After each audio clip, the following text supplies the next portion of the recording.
I'll tell you what difference it makes. If you cannot remember the mistakes that were made in the past, you are condemned to repeat them. You've got mail. Hello, I'm Tim Smith with the Adams County Historical Society. Maybe you've noticed that the amount of views we've been getting on our videos has increased dramatically over the last few months. So if you like our channel, share it with your friends, push the subscribe button and hit the like button, and we'll increase our visibility on YouTube. So I used to get a lot of mail through the Historical Society's regular mail. You know, I get a lot of letters in the mail through our post office box, and of course, you know, I don't get letters in the mail anymore, and I kind of miss that. Here's a letter I got in 2001 that I have hanging on my wall, and this was written by a person in Harrisburg, Pennsylvania, for instance, and they were interested in the book that Gary Edelman and I wrote about Devil's Den. And in the letter, the person describes that they're working on an anti-gravity theory for the Civil War, the dances as they were performed, and the heaviness of the gear the soldiers carried. If what I interpret is accurate, our whole perception of the rock formation and the American Civil War will be changed. So I really enjoy getting letters such as this, and I read all the letters. I really haven't paid much attention to the comments at the bottom of our videos on YouTube. So the staff asked me to answer some selected questions that have come across in our comments. So I haven't seen these questions. I'm just going to answer some of the questions that they would like me to react to. Tim's constant criticism of ghost hunters is hilarious. Can't get enough of his humor. I'm glad he's so honest. And I am too. It gets me into trouble. Frank. Oh, you know, I even know a Frank that talks like that, so maybe I even know who this is. Yeah, I guess, you know, I've always been down on the ghost tours around Gettysburg, and maybe it's just because I'm too close to them. And, you know, and I got to tell you, when I was a kid, I read lots of books on the supernatural. I still have a whole section in my Civil War library on the Loch Ness Monster and Bigfoot. Really into that too. But I got to tell you, there is no Bigfoot and there are no ghosts on the battlefield. Let's see. More videos on Tim versus the birds, please. I'm loving it. Oh, I guess he's referring to the video where off camera I got attacked by it was a red-winged blackbird. It's interesting. I have been attacked by many animals on the battlefield. Gary Edelman, my cohort, has a video, and I think he's posted somewhere on YouTube, where I get attacked by a Canada goose. And we reenacted that attack several times. I've been attacked by groundhogs. A couple times I've been attacked by bulls in farm fields, crossing a field that perhaps I shouldn't have been crossing. But specifically, Canada geese are my nemesis. Okay, so next comment. I will gladly join in your crusade to correct apostrophes and the Oxford comma. And of course, this person's referring to my disdain for the dropping of the apostrophe S in Willoughby's Run. And I noticed this. If you guys were to check early sources on the battle, you'd find that everybody calls it Willoughby's Run. But now people tend to drop the apostrophe S and call it Willoughby Run. And it just, you know, you might know it irritates me somewhat. Okay, so let's see, here's another comment or a question.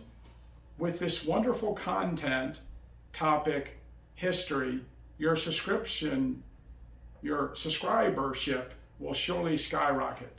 Thank you for all you do. One of my favorite channels now, Sheila. Okay, that wasn't really a question, that's just a comment. But, you know, I've run into a number of people that really don't like my lighthearted approach of such a serious topic. But I think sometimes when we're talking about the battle and all the death and destructions and the hardships that the soldiers incurred, I always believed that most visitors come to Gettysburg enjoy it when you step back and you present something in a more lighthearted fashion. So I do realize it's a very serious subject, and a lot of men died, and there were a lot of tragedy that came out of the war. But it's, for me, doing for 30 years, thousands of tours with 8th graders and 5th graders, you really have to make it more entertaining for them to enjoy. Let's see, here's oh, I see, looking down here with some negative comments too. Okay, Tim, you have to learn to express yourself better. Greg. Your content helped me through COVID, and it's continuing to enrich my life. Thank you, David. Well, that's interesting, because our YouTube channel really came about with the popularity of Zoom, and during COVID, we wanted to provide some programming for people, and I think that's one of the things that really led to this. Okay, negative comments. Is this guy for real? Mark.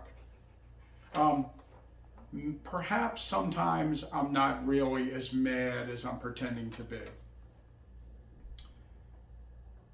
Somebody named Cage. You talk too much. 2 is spelled wrong in your comment. Let's see. Some guy named Lot. Oh, and they're referring to the killing of Reynolds by a sharpshooter, or not by a sharpshooter. It's been 160 years. What difference does this make? I'll tell you what difference it makes. If you cannot remember the mistakes that were made in the past, you are condemned to repeat them.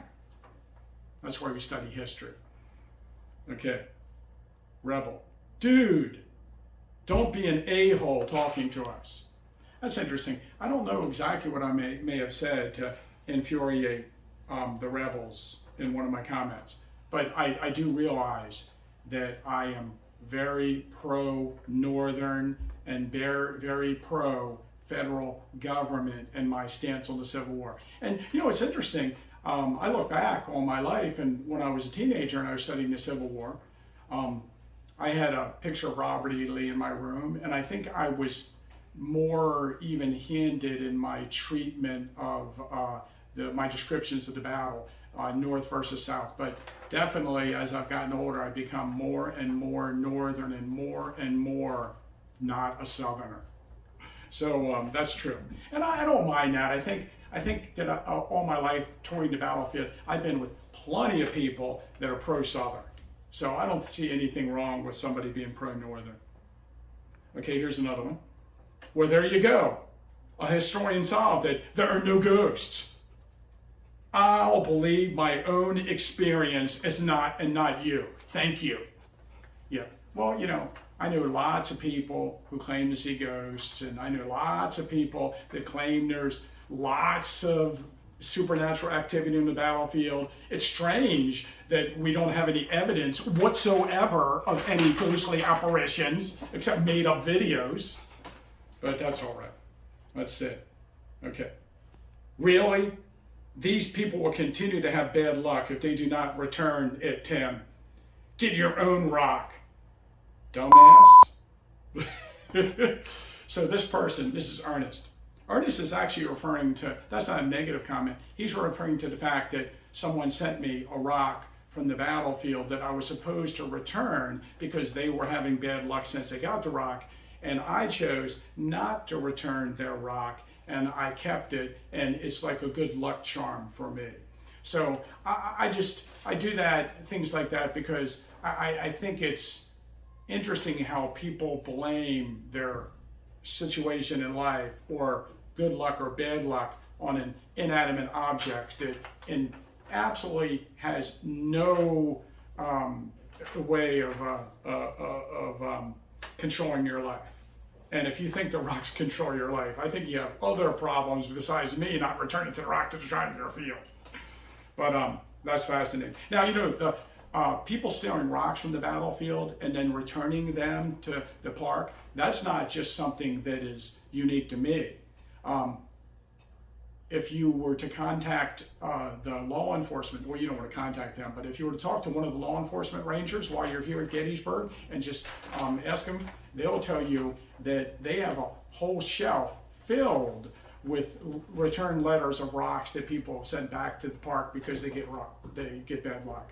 So they read in the ghost book that it's bad luck to take a rock from the battlefield. They take a rock from the battlefield anyway, and then they get bad luck. It's a self-fulfilling prophecy. And then they return the rock to the battlefield, and we return it to where it came from. So I think that's, par for the course. Okay, so that's all the comments we have right now. If you'd like to make a comment or send us a letter, feel free, and maybe in the future we'll do other subscription comments.